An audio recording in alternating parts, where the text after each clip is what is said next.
so many horrific accusations, though, involving young singers, like children. Yeah, it's disgusting. It's insane. He makes R. Kelly look like a decent guy. Yeah. It's so crazy. It is crazy. So check this out, yo. Justin, you ever seen the movie 48 Hours? Right now, he's having 48 hours with Diddy, him and his boy. They're having the times of their lives, like, you know, where we hanging out and what we doing. We can't really disclose, but it's definitely a 15-year-old's dream. You know, I have been given custody of him. You know, he signed to Usher. I'm signed to Usher. I had legal guardianship of Usher when you know he did his first album. I did Usher's first album. I don't have legal guardianship of him, but for the next 48 hours, he's with me. They wouldn't let him. Actually, someone made reference to the fact that Diddy trying to get at Bieber the way he was trying to get at Bieber was looking a little predatory. And then Usher came in and discovered it and managed him and got custody of him and promised to look after him. And then he sent him to the diddler. Does that sound like a good guy? It's horrible. Does that sound like a good guy? Now that we know what Diddy's really like, what kind of fucking asshole do you gotta be to take another boy, another talented boy, and put him in your place so it ain't gotta be you no more? Because that's what pedophiles do. They get victims, and then once they get to a certain age and they get too old for them to enjoy them, they send them out to go get other young kids. Now, if Usher is a procurer, and if Usher knew what was going to happen to any of those young children that he took to the Flavor Freak off, is he a good guy? Especially considering what happened to him, especially considering that he sat Howard Stern, and Howard Stern said, would you send your kids to Puffy's Flavor Camp? And his immediate response was, hell no! So it's good enough for everybody else's kids, but it's not good enough for yours. You know, Justin Bieber had a post the other day on his Instagram talking about all the drugs that he did when he was younger and how much it f***ed him up. And now he's got a relationship with the Lord, and he's got, you know, he's married, and he's trying to be a normal person. Yeah. But he's struggling with the fact that he was insanely famous when he was a kid. You know, Diddy bought his son a Bentley. Maybe, you know, he could buy you one also while you're He out. got me a Lamborghini. Well, that's nice. I haven't gotten it yet, though. Yeah, I know. When is that coming, that Lamborghini? We talked about this last He time. had the Lamborghini for a day or two, and he had access to the house. And he knows better than to be talking about the things that he does with Big Brother Puff on national television. Diddy's carefully polished legend shattered the instant Joe Rogan pressed play on Justin Bieber's private testimony. Viewers expected outrage. They did not expect tears. Yet there Rogan sat, voice trembling, eyes glassy, hands clenched around a stack of court exhibits he could barely bring himself to read aloud. For years, whispers swirled about what really happened when a teenage Bieber was ushered literally into Diddy's orbit. Tonight, those whispers had a name, a timeline, and verified receipts. Joe opened his show with a single shaky sentence. No chart-topping single ever prepared this kid for what he endured. The studio fell silent. Gone was Rogan's trademark bravado. In its place was the weight of one artist's hidden struggle. Across the table lay evidence, contracts rewritten at midnight, phone logs that erased themselves, hotel invoices labeled only special mentorship. At first glance, they looked mundane. Then Joe pulled out the last page. A hand-scribbled note from young Justin begging to fly home early, claiming the schedule felt too intense, the expectations impossible. The heartbreak in that handwriting broke Rogan too.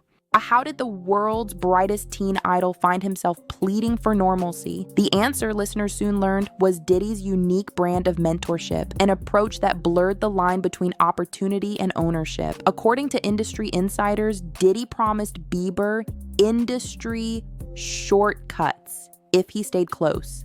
That closeness meant unannounced trips to private estates, high-pressure rehearsals that ran past dawn, and strategy sessions where managers were politely shown the door. In public, Diddy praised Bieber as family. Behind closed doors, he controlled every moment on the itinerary. Joe wiped his eyes as he read from Bieber's recent Instagram statements, in which Justin revealed years of anxiety stemming from relentless supervision and constant mental pressure during formative years. Bieber didn't name names online, but court documents on Joe's desk connected the dots. They showed Diddy requesting temporary authority over the teenager's travel, lodging, and security detail, authority that never appeared in any formal talent agreement and bypassed the checks typically required for a minor. Then came the footage. Bieber had handed investigators a hallway surveillance clip from an estate rented under one of Diddy's shell corporations. No music, just hurried footsteps and clipped radio chatter. Eyes on the corridor, no unscheduled exits. Rogan froze the frame on a nervous 16-year-old Justin clutching his guitar, while 2 assistants flanked him like escorts. He wasn't headed to a stage or fan meet and greet. The timestamp showed 3:12 a.m. The clip lasted less than a minute, yet its implications stretched miles. Rogan's producers zoomed in on a whiteboard glimpsed through an open door, scrawled at the top in red marker, "Full Immersion Weekend." Below it, bullet points about long vocal drills, 5-minute phone limits, and restrictive sleep. No mention of music theory or normal coaching. Joe shook his head, voice cracking. This is conditioning, not mentorship. Industry veterans soon phoned in with matching stories. Artists transported to remote properties for career intensives, stripped of devices, urged to ignore manager calls for focus.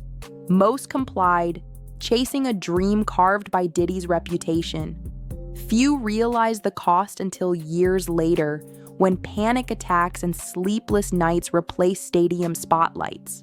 As sponsors watched Rogan's stream in real time, by the second hour, 3 major brands quietly removed Diddy content from their playlists. A sneaker company halted its limited edition collaboration. Streaming services flagged certain videos for internal review. Each decision echoed louder than the last. Reputational risk now outweighed nostalgia for hit records. Rogan, still emotional, reached the segment that broke him completely.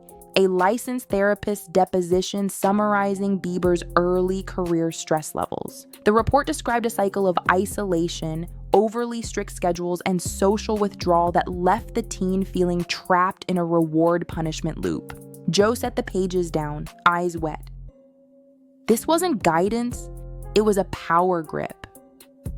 Through tears, Joe issued a plea to executives still weighing loyalty versus conscience. If you saw the warning signs, come forward now. Silence builds the next tragedy. He reminded viewers that accountability doesn't end careers, misconduct does. Transparency, mental health resources, and fair contracts can rebuild trust while protecting creativity. Ultimately, the broadcast wasn't just about Diddy or Bieber, it highlighted a cultural turning point. Fame can no longer be a shield for controlling behavior. The new currency is clarity, clear schedules, clear guardianship terms, clear mental health boundaries.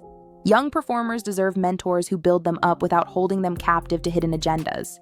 Joe closed the 3-hour episode with a quiet promise. He would donate ad revenue from the stream to youth advocacy groups promoting artist well-being.